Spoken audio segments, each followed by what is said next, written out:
Hello नमस्कार। Ambe home science classes में आप सभी का स्वागत है। तो आप सभी लोग कैसे हैं? उम्मीद है आप सब लोग अच्छी ही होंगी। आज मैं आप लोगों को ब्लड ब्लड टॉपिक से संबंधित जितने भी इम्पोर्टेंट क्वेश्चन हैं मैं उन्हें आप लोग को बिल्कुल डिटेल में समझाऊंगी।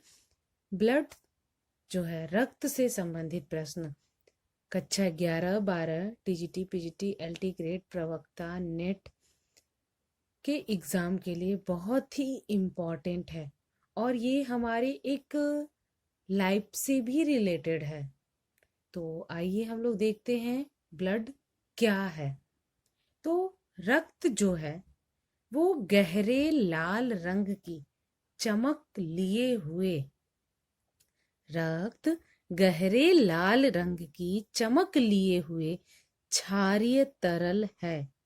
आप सभी लोगों ने देखा है ना कि रक्त का जो रंग होता है, जब रक्त ताजा होता है तो उसका जो रंग होता है वो बिल्कुल लाल और चमकीला होता है।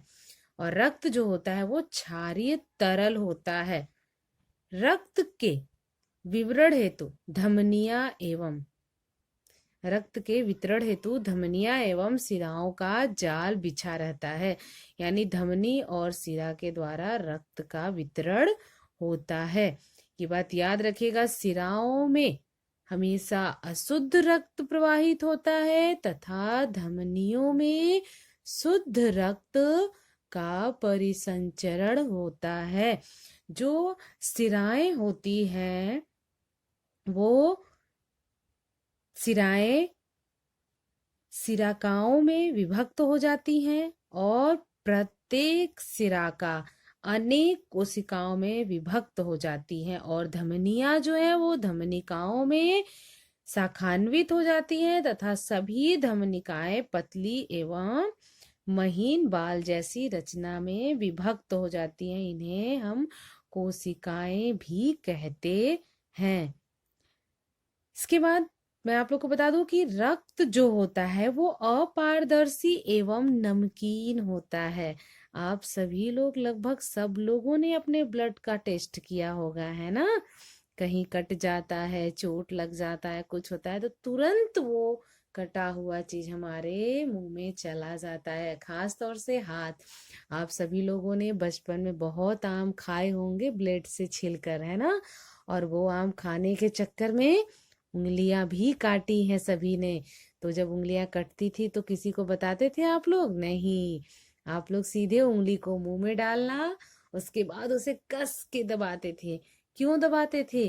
क्योंकि जब ब्लड होता है, जब वो बाहर निकलने लगता है तो धीरे धीरे उसके जो थ्रोम्बोसाइट्स होते हैं वो थ्रोम्बस बनाने में मदद करते हैं और ये थ्रोम्बस जो होते हैं रक्त के जमने के लिए आवश्यक होते हैं और हमारे रुधिर को धीरे धीरे वो क्या करते हैं, उसको अवरुद्ध करते हैं, जिसके द्वारा रक्त बाहर निकलना बंद हो जाता है।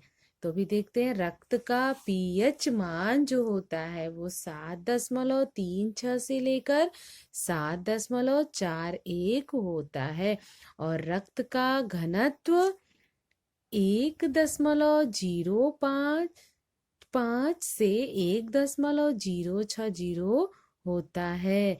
शरीर में रक्त की मात्रा शरीर भार का 1/15वां भाग होता है। फॉर एग्जाम्पल, अगर किसी के शरीर का वजन 70 किलोग्राम है तो उसके शरीर में लगभग 5 लीटर रक्त होता है। तो ये था आपका रक्त से संबंधित कुछ महत्वपूर्ण बातें। अब मैं आप लोगों को रक्त का संगठन बताऊंगी कि रक्त का संगठन किस प्रकार से होता है। रक्त जो होता है वो तरल अवस्था में हमें दिखाई देता है, परंतु इसमें द्रव एवं ठोस दोनों पदार्थ होते हैं। रक्त का जो रक्तवारी होता है वो द्रव में होता है और रक्त का जो ठोस रूप होता है वो रक्ताणु में होता है। तो पहला मैं आप लोग को बताने जा रही हूँ, रक्तवारी या प्लाज्मा, यानी रक्तवारी को प्लाज्मा भी कहते हैं। ठीक है, तो रक्तवारी जो होता है वो क्या होता है? रक्तवारी हमारे शरीर में हल्के पीले रंग का क्षारीय द्रव होता है। क्षारीय द्रव होता है। यह रक्त का 55% भाग बनाता है। इसमें जल का मात्रा जो होता है वो 90 से 92% तक होता है, और 8% जो होता है वो अकार्बनिक और कार्बनिक पदार्थ का बना होता है। तो जो आपका रक्तवारी या प्लाज्मा होता है उसका जो कार्य है वो रक्त प्लाज्मा होता है वो रक्त प्रोटीन्स, यानी प्लाज्मा का 7 से 9% भाग रक्त प्रोटीन का बना होता है। इसमें ग्लोबिन, सीरम, एल्बुमिन और फाइब्रिनोस तथा प्रोथ्रोम्बिन मुख्य है। इसके बाद जो आपके रक्तवारी है उसमें दूसरा इसका जो महत्वपूर्ण पदार्थ जो उपस्थित रहता है वो होता है हार्मोन्स। अंतःस्रावी ग्रंथियों से हार्मोन सीधे निकलता है और रक्त में आता है, और रक्त के द्वारा शरीर के विभिन्न अंगों में आकर अपना अपना कार्य करता है। तीसरा ये क्या करता है?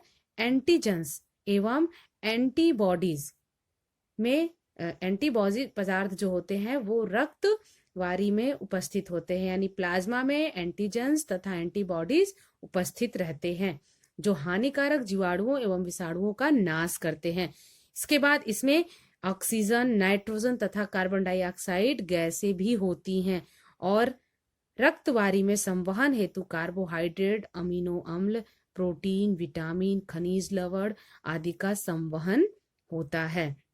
अब आता है आपका दूसरा नंबर, रक्ताणु। रक्ताणु जो होता है वो 45% होता है। रक्ताणु को रक्त कणिकाएं भी कहते हैं, जिन्हें हम अपनी नग्न आंखों से नहीं देख सकते हैं। रक्त कणिकाएं 3 प्रकार की होती हैं। रक्त कणिकाएं जो होती हैं वो 3 प्रकार की होती हैं। कौन कौन सी हैं? लाल रक्त कणिकाएं, श्वेत रक्त कणिकाएं और रक्त प्लेटलेट्स। और हाँ, रक्तवारी जो होता है वो यूरिया तथा यूरिक अम्ल और अन्य वर्ण पदार्थ मिलने का उत्सर्जन भी उत्सर्जी अंगों द्वारा होता है। इसमें पित्त रंजक, बिलिरुबिन तथा विलिवर्डिन भी आकर मिलते हैं। अब मैं आप लोग को बताऊंगी रक्ताणु। रक्ताणु से जो है वो रक्ताणु 3 प्रकार के होते हैं। लाल रक्त कणिकाएं, श्वेत रक्त कणिकाएं और रक्त प्लेटलेट्स, जिन्हें हम जानते हैं ना रक्त 3 प्रकार के होते हैं। तो ये रक्त जो होते हैं, रक्त का संगठन जब हम करते हैं तो वो 2 भागों में टूटता है, रक्तवारी और रक्ताणु। रक्तवारी जो होता है उसमें आपके प्रोटीन्स, हार्मोन्स, एंटीबॉडीज, गैसें, ये सब चीजें आती हैं। और रक्ताणु जो होता है ये 3 प्रकार के होते हैं, लाल रक्त कणिकाएं, श्वेत रक्त कणिकाएं और रक्त प्लेटलेट्स। तो सबसे पहले मैं आप लोग को बताऊंगी लाल रक्त कणिकाएं। लाल रक्त कणिकाएं जो होती है वो मनुष्य के शरीर में सबसे ज्यादा संख्या में पाई जाती हैं। औसतन लगभग 45 से 50 लाख तक पाई जाती है। इसका आकार जो होता है वो बहुत छोटा और गोलाकार होता है और एकदम चिपचिपा होता है। आप सभी ने अपने ब्लड को देखा है ना, ब्लड बिल्कुल चिपचिपा होता है और इसमें केंद्रक नहीं पाया जाता है। लाल रक्त कणिकाओं में जो होता है उसमें केंद्रक नहीं पाया जाता है। सूक्ष्मदर्शी से देखने पर आरबीसी का जो कण होता है वो फीके पीले रंग का दिखाई देता है, परंतु सामूहिक रूप से ये लाल रंग के प्रतीत होते हैं। जब हम इन्हें देखते हैं तो ये हमें हल्के पीले रंग का दिखाई देता है, लेकिन जब इसे हम सामूहिक रूप से देखते हैं, यानी इनका मिला जुला रूप जब देखते हैं तो ये लाल रंग के प्रतीत होते हैं। लाल रक्त कणिकाओं की जो बनावट होती है वो 60 से 70% जल तथा 30 से 40% ठोस होता है। लाल रक्त कणिकाएं का कार्य क्या है? यह हमारे शरीर में आयरन का संतुलन करती हैं और गैसों के आदान प्रदान का कार्य करती हैं। दूसरा है आपका श्वेत रक्त कणिकाएं। ये संख्या में लाल रक्त कणिकाओं से कम होती हैं। इनकी जो संख्या होती है वो लगभग 30,000 तक होती है। इसमें जो श्वेत रक्त कणिकाएं होती हैं यानी WBC, इसकी रचना जो है 2 भागों में बांटी गई है। पहला है कण रहित ल्यूकोसाइट्स या एग्रोनुलाइलोसाइट्स, और दूसरा है कण सहित ल्यूकोसाइट्स। फिर इसके बाद आता है आपका तीसरा जो है वो है रक्त प्लेटलेट्स। रक्त प्लेटलेट्स जो होता है वो श्वेत और लाल रक्त कणिकाओं के अतिरिक्त रक्त में कुछ छोटे छोटे कण भी होते हैं। ये आकार में और इनका जो प्रकार होता है वो अनिश्चित होता है, यानी इनका आकार और प्रकार निश्चित नहीं होता है। ये रक्त प्लेटलेट्स या बिम्बाणु कहलाते हैं। कभी कभी बिम्बाणु से भी प्रश्न कर लेता है तो हम बिल्कुल डिस्टर्ब हो जाते हैं, ये बिम्बाणु क्या होता है। तो रक्त प्लेटलेट्स जो होता है उसे ही हम बिम्बाणु कहते हैं। ये अत्यंत सूक्ष्म, चपटी, गोल तथा रक्त में प्रचुर मात्रा में उपस्थित होता है। इसे थ्रोम्बोसाइट्स भी कहते हैं क्योंकि यह थ्रोम्बस बनने में मदद करता है। थ्रोम्बस जो होता है वो रक्त जमने के लिए आवश्यक होता है। इससे और भी कुछ संबंधित मैं आप लोग को बताना चाहती हूँ कि जो आपके रक्त होते हैं, यानी रक्त प्लेटलेट्स का कार्य क्या होता है। यह रक्त को जमने में मदद करता है और यह रक्त कोशिकाओं को छिद्रों एवं टूट फूट की मरम्मत करता है। इसमें कुछ एंटीजेंस पदार्थ भी उपस्थित होते हैं। रक्त बिम्बाणु टूटने पर सीरोटोनिक बनाते हैं। तो ये थे आपके रक्त से संबंधित कुछ बहुत ही महत्वपूर्ण बातें।